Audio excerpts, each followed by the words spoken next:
bilang gobernador po ninyo, of course, ang promise, ang pangako po namin sa inyo ay lahat ng Badokenyo at lahat ng Pinilenyo ay covered. Lahat ay makukuha ng ayuda. Galing po sa DS, galing sa DOLE, galing sa province, galing sa munisipyo. Pag may hindi po nakakuha, please, punta lang po kayo sa Capitol. Kami na po, bahala sa inyo. We will make sure na lahat ng kakailian po natin ay covered dahil po sa EGAY. Sa inyong lahat, congratulations! Salamat ulit sa DSWD. Ating mga SB na nandito, of course, hometown muna, Denden Barlahan, Paula Lacuesta, Jason Rubio, Teddy Calonge, Romnick Toralba, Tom Toralba, and of course, ang ating ABC, Virgilio Calahate. Of course, taga-Pinili, wala yata sila Romel. At, ay, nandito! Oo, mga SB, pero si Mayor. Awan, okay. But of course, gusto ko lang po batiin ang ating Mayor, Romel Labasan, and of course, our Vice Mayor, Mayo Bumanglag, ably represented by our SBs, Alan Bumanglag, Eric Lumbo, and of course, nandito po ang ating kaibigan at kapartner from DSWD, Sarmiento, and Cheryl Bringas. Maraming salamat. DSWD, led of course by ang ating Secretary Rex Gatchalian.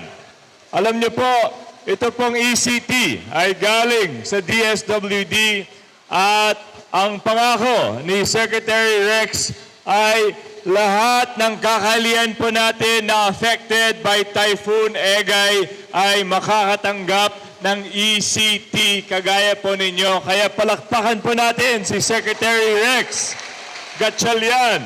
Napakagaling, napakabilis.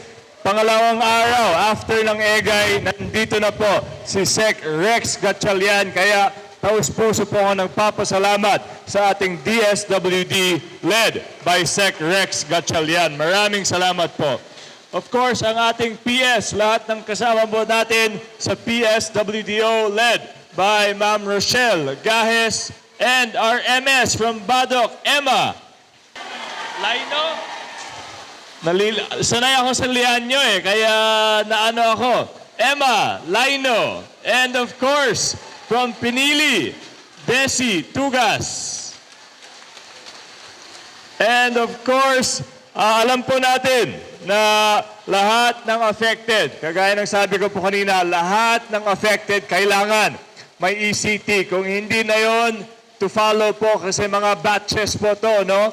Tranches or phases. Hindi lahat ay nakapasok dito po sa first tranche. Pero syempre kayo, nakapasok na po.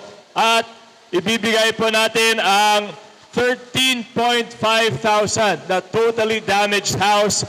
At yung mga totally damaged house, meron pa yan. May 20,000 pa galing po sa DH Sud. Okay? So nagpapasalamat din po tayo sa ating bagong Department of Human Settlements and Urban Development. Mahaba na pangalan. Pero under po ng DH Sud ang National Housing na kilala po natin noon pa. Di ba? And of course, gusto ko lang po, saan po yung mga local natin na Badokenyo? Badokenyo! Ayun, okay. Ilan ba to? Mga 270 halos. Saan po ang mga Pinilenyo? Ayun. Paano kayo uuwi? Paano kayo uuwi na ganitong panahon? Baka mag-overnight na itong mga to sa hotel ni Cap Verhel. Gusto niyo mag-overnight dito? Of course, total to be given by DSWD ay 3.8 million pesos sa inyong lahat. Kaya thank you once again sa ating DSWD. Thank you of course to our mayors, our vice mayors, our SPs, our kapitanes, lahat po ng mga officials natin na nag-overtime, nag-extra work dahil po sa Typhoon Egay. Ano naman to? Akala ko tapos na ang Egay. Mukhang meron pang ulan, di na natin alam. No? Itong El Nino, sabi nila. Pero ang lakas naman ng ulan. Kaya kailangan maghanda po tayo. Kailangan i-dredge yung mga river. Kailangan maghanda, mag-clear ng waterway, maglinis. Kasi mukhang malay natin na baka may bagyo pa kasi maaga pa in 2023. But bilang gobernador po ninyo, of course, ang promise, ang pangako po namin sa inyo ay lahat ng Badoqueño at lahat ng Pinileño ay covered. Lahat ay makukuha ng ayuda. Galing po sa DS, galing sa DOLE, galing sa province, galing sa munisipyo.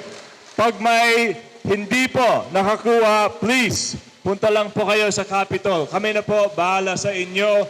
We will make sure na lahat ng kakailian po natin ay covered dahil po sa Egay. Sa inyong lahat, congratulations. Salamat ulit sa DSWD. Justi Agnina, Agbiag. Badok, Agbiag. Pinili, Agbiag. Ilocos Norte.